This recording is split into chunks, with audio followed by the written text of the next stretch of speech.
It's been 3 whole months since the incident that happened on Nublar. 3 whole months since the epidemic broke out. 3 whole months of suffering and death because of that abomination. But anyhow, the government wanted to firebomb the island, but we got our operation approved before they could do it. What's really on my mind is who created... Yo, boss, they're calling the meeting in 10 minutes. Hurry up and be there, alright? Okay, I'll be there. But anyhow, who or why doesn't matter. Though, if we are going to put this monster down and its kin, it may take years, but I'm confident that our hybrid is up to the task. This is my arrival. Hello everybody, my name is Barzap, and this will probably be my first video of the year. Assuming I don't get sidetracked and post another video. But let's not focus on that one for now. There has been recent buzz about Goji Center's Indom 2.0, which is old buzz since I think it came out during... Hi, future me here. Yeah, it came out last year. So, back to normal me. Or, right now me. And also about another hybrid that starts with an H. And got thoroughly discombobulated as a result.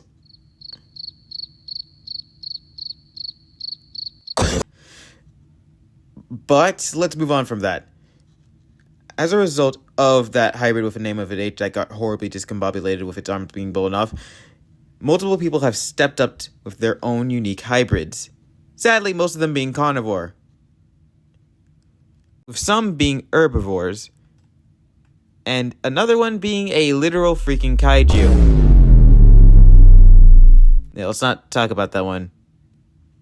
But after watching Hank getting, well, discombobulated, I realized you didn't need another carnivore to beat the Indom 2.0. You needed an herbivore. Anyhow, let's get making our hybrid, shall we?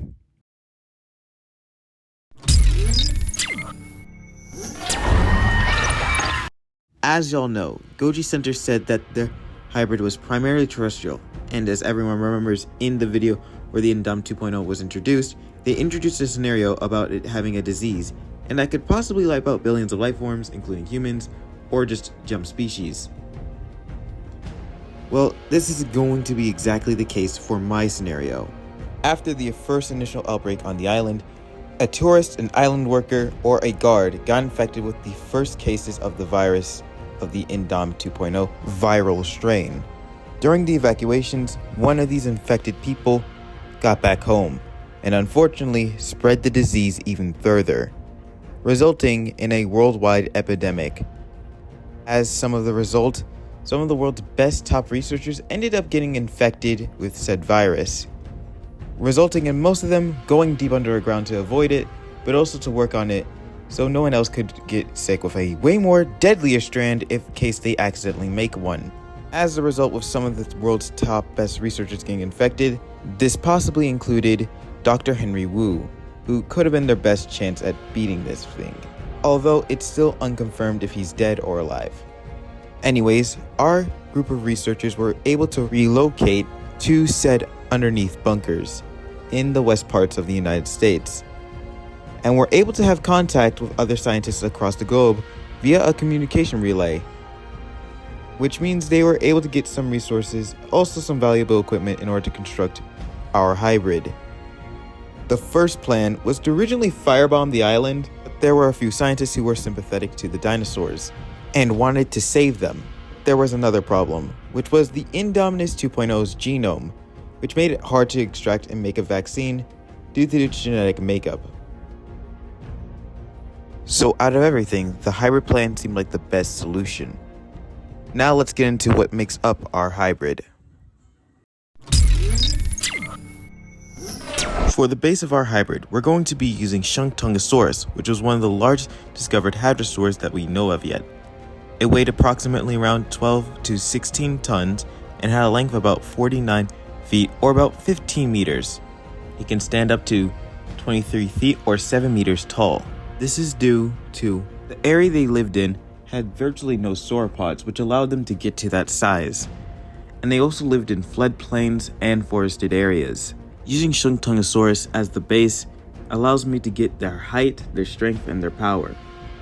Due to them being one of the largest animals in the area they lived in, they basically were allowed to grow to a size that competed with some of the smaller sauropods at the time. It also gives me their powerful tail, which I need for their capability of standing up, and also as a secondary weapon. Now since we got the base established, let's move on to the head. Now for the head, we're going to use Parasaurus for its teeth and its lower half of its head, along with some of its other features within its biology. But first, we must get on to its stats and why I'm using it. Parasaurus's bite force was approximately 69,000 newtons, nice, or 7 metric tons, which is strong enough to crush bone or straight up pulverize it.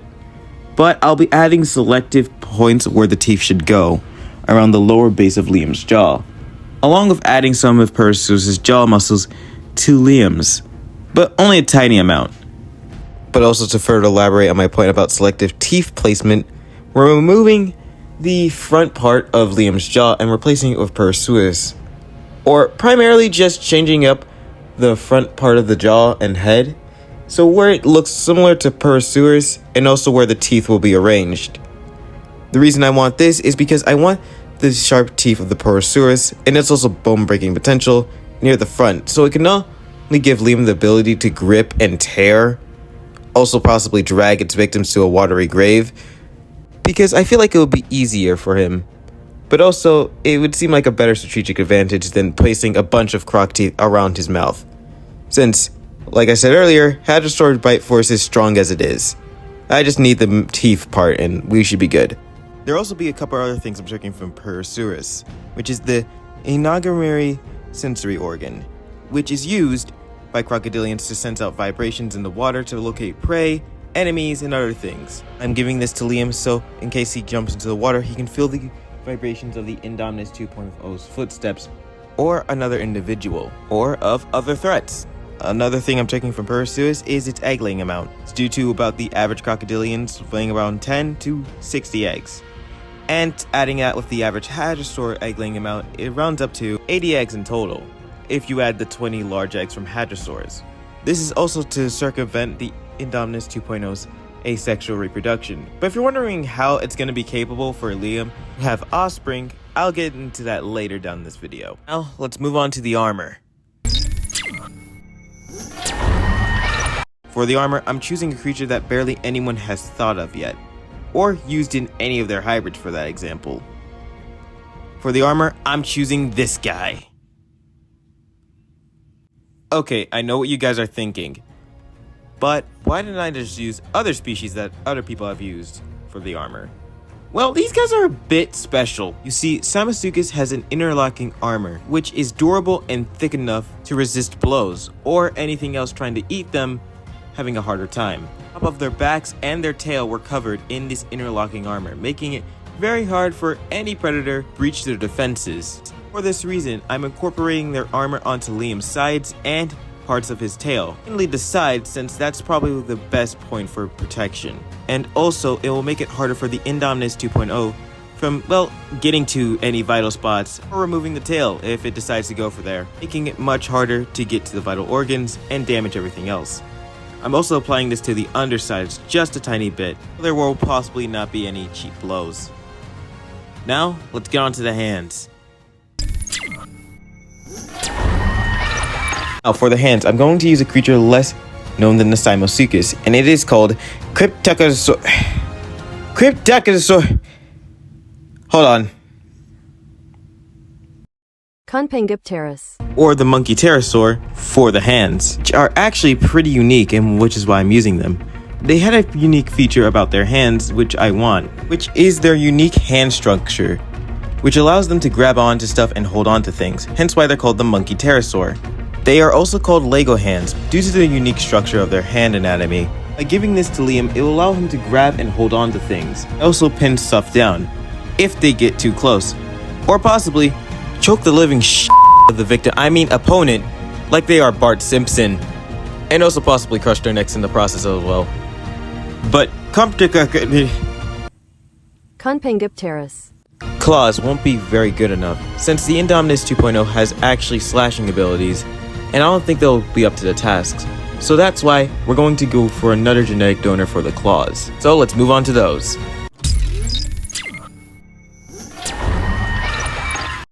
For the claws, I'm going to use Dinokairos, aka the Terrible Hand. The reason I'm using their claws is because their claws will measure around to 8 inches or 20 centimeters in length. Another reason is that their claws are recurved, which can allow for way more deeper wounds.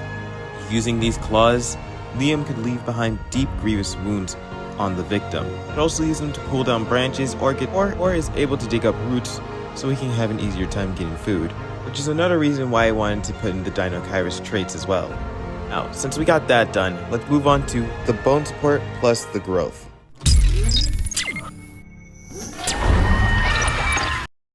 For the bones and growth, I'm going to use this fella, Argentinosaurus, which is one of the largest land animals that we know of yet. Argentinosaurus will be responsible for the bones of Liam, primarily the upper arm area, but also will contribute a little bit to his growth. The reason why I'm adding Argentinosaurus for the growth part is because sauropods were able to grow up relatively quickly, primarily the Titanosauridae, which Argentinosaurus was a part of. It also helps that sauropods and hadrosaurs had a relatively similar skeleton structure. This helps with Liam's adaptability and survival, while adding more sturdiness to his skeleton structure. Now, let's move on to how Liam reproduces. If you were paying attention, Liam has no asexual reproduction capabilities at all with any of the specimens I listed. Well, that's because I'm going to do a somewhat fictional scenario. I'm introducing a concept to my hybrid, which will help with its reproduction. It's basically called gene seed. Think of gene seed as a thing that constantly repairs genetic data, but also allows infertile beings to reproduce, which is why Liam and the rest of his compatriots are going to be able to reproduce. Further elaborate on this concept in a future video. But anyways, here is Liam, aka the croc hadrosaur.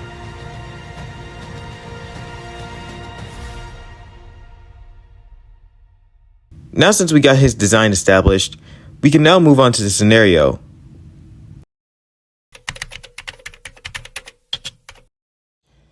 Scientists in the eastern parts of the United States were responsible for the genome and genetic profiling, while scientists in the west part of the United States were responsible for developing the hybrid. After a couple months of hard work, Liam and the other 60 specimens of his kind were developed, all the way up to juveniles, and to make sure they were capable of surviving the harsh conditions they were going to be placed on. They were raised and kept care of about 3 weeks, before being shipped off to Isla off the west coast of the United States to finish the rest of their development. After 1 year, Liam and the rest of the remaining subjects, and some of their offspring they meant to have, were picked up before being shipped off to Isla Nublar. When they were dropped off, they split up into 3 separate groups. Liam's group was the first to encounter the Indominus 2.0. Liam, being the main herd leader of his group, stepped up to defend the herd as the Indominus 2.0 charged at them without warning. Liam rose up on his hind legs before grappling the neck of the Indominus 2.0, before going back down on all fours and crushing its neck, pulverizing it, killing it instantly. The same scenario was happening with other groups across the island, although Liam's kind was not the first to challenge the Indominus 2.0. Before Liam was ever dropped off on the island, a couple of other hybrids were shipped to the island and dropped off there, which were already causing problems for the Indominus 2.0. After months and months of fighting, the Indominus 2 population took a nosedive due to all the different hybrids from different companies being on the island, resulting in their slow declining extinction. After the last individual of the Indominus 2.0 had died, military personnel and scientists went to the island to round up the last remaining hybrids on the island, including along with Liam's kin. Although Liam could not be found anywhere on the island. The scientists looked for Liam, but they couldn't find him anywhere on the island. All they had was his last known location, which was on the west side of the island. They were able to find his footprints, along with his tracker, including the last dead individual of the Indominus 2.0s. Footprints led out into the ocean. With no way to track him due to his tracker being torn out by the Indominus 2.0, they have no clue where he is or where he'll wind up. All they know is he's out there somewhere, fighting and surviving.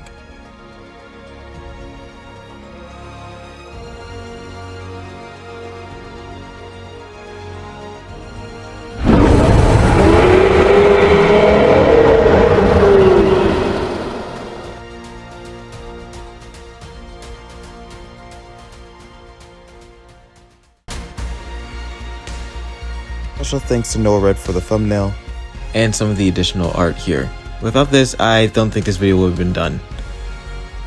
But this is not the end of Liam's story, or most of the other hybrids that were on the island. There is still more to be explored, but that will come later. I have future projects in the works, and I will try to get them done as best as my ability. But anyhow, this is BarbZap, signing off. And I hope you all have a wonderful day, and subscribe as well. But I'll give you a taste of what's coming next.